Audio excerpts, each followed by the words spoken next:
All right, everybody. Hi, I'm Jim Oppenborn. Yes, thank you. I'm the Artificial Reef Coordinator with St. Lucie County. I thought I'd briefly talk about the program a little bit. First, I wanted to talk about what's made my life really easy in the last 12 years. We have a permitted staging area and stockpiling area, the county's Harbour Pointe Park stockpiling area, and we have, oops.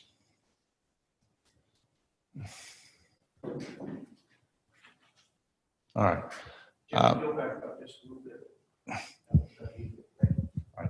And we have, this is an area that local contractors, we've had contractors from as far away as North Carolina bring materials to our artificial reef program. We stockpile them until we have enough to deploy.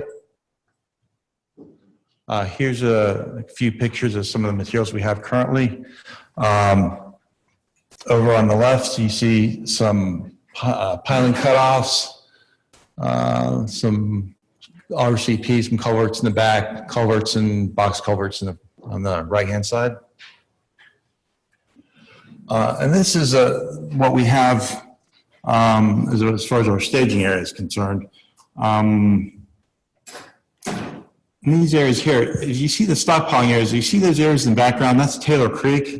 We have a permitted staging area there. Makes it very, very easy for us to stockpile materials. Then we transport them to a barge. We load them on the barge.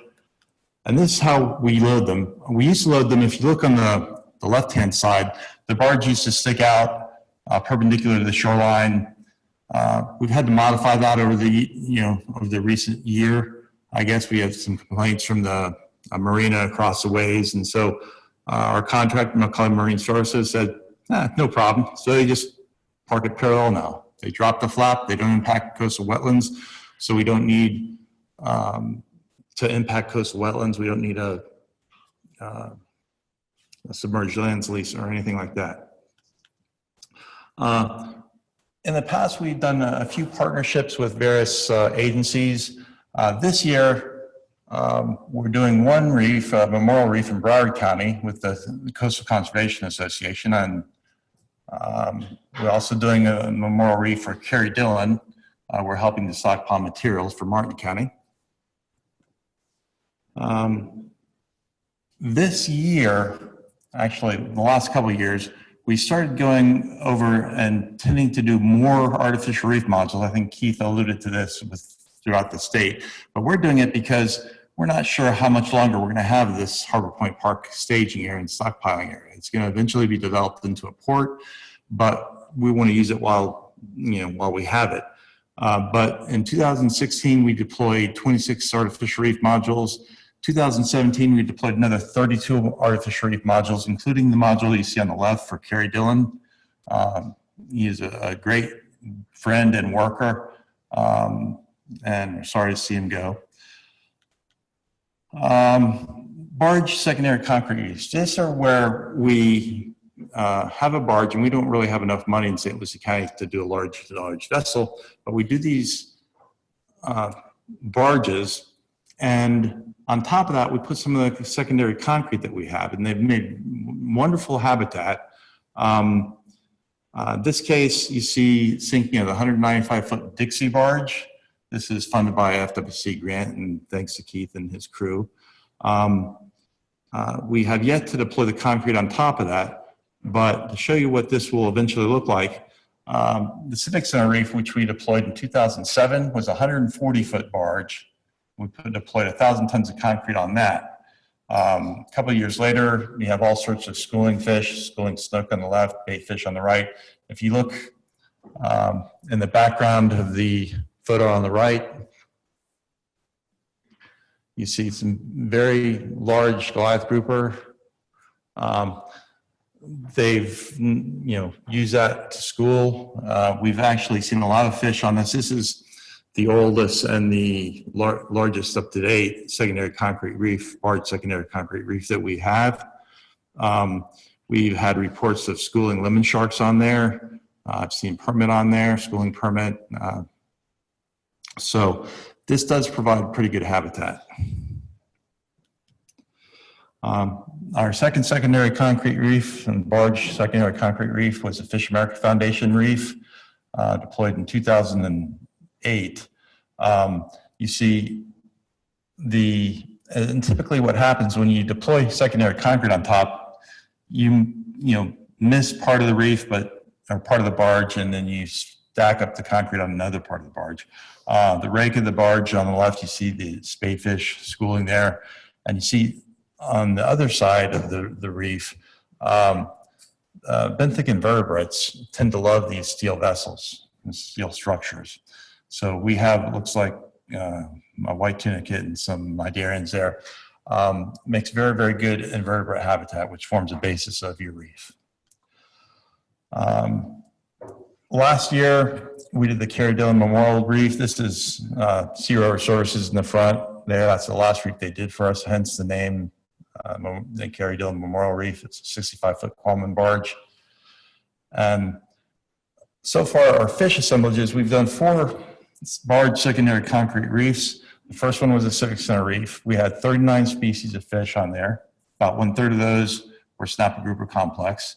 And this is not including any of the species other than what Carey Dillon used to monitor for us on. Like I said, we've had reports of lemon sharks, we've had permit, we've had any number of fish. A lot of fishermen go there and they catch king mackerel. But this is what has been monitored on the reef. The Smaller Fish America Foundation reef had about 2/3 of that. They have 27 species of fish. 1/3 of those were snapper grouper complex species.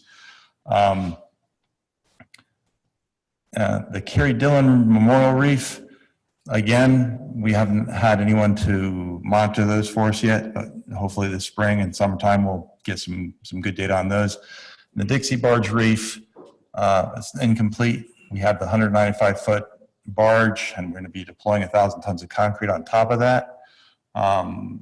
That's going to be our deepest barge secondary concrete reef. All right.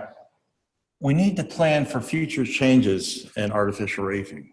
Okay, at least in St. Lucie County, those changes are coming rapidly. We're not quite as developed as the rest of South Florida. But, for instance, we have changes in the staging area. That area is going to be taken away from us in the future. So we need to figure out what we're going to do. We may have another piece of property where we can stage artificial reef materials from, or we may have to go and develop our program around modules, for instance. Changes in consulting firms.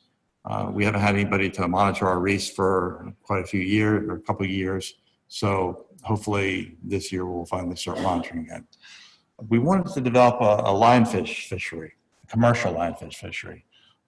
This is problematic because you can't have commercial fishing on our sport fishing sites, but if I've made several contacts with the commercial fishing industries, seafood eateries as well.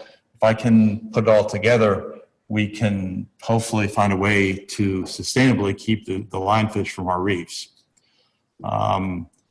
And lastly, we need to develop additional sources of funding. Keith and his crew, the FWC, has been great for funding artificial reefs in the state, but as we develop different reasons for artificial reefs, different functions of artificial reefs, it seems to me that we should be able to develop different funding sources for those reefs. All right. What I wanted to get from this presentation is that we still have a staging area. It's still operational, and we still try to help out and try to work and cooperate with additional artificial reef programs. So if anybody has any ideas for something that you'd like to do, possibly in cooperation with St. Lucie County, we've done reefs. We've had our contractor stage materials for anywhere from Dade County. Well, I think they did done something for Dade County, but they didn't actually stage it here. But we staged stuff from Broward County all the way up to Volusia County, I guess. We'd love to be able to utilize the site and make it even more important than it really is to us. Again, we may end up going to artificial reef modules. The modules that we are using now are made locally, just less than half a mile from our current staging area by McCullough Marine Sources, and hopefully we're going to get some monitoring data on that in the coming year, and that will all be good. Right, Josh? Josh? Right. Okay. And lastly, I just want to talk to you about the barge secondary reefs, because to provide a reef of pretty high complexity, pretty good number of species of fish. We don't get the barges all the time, but typically they're not real highly sought after, and so people will say, yeah, if you can get them out the inlet, and we need to make sure that they're seaworthy first off, but they make good reefs, especially with the concrete on top of them.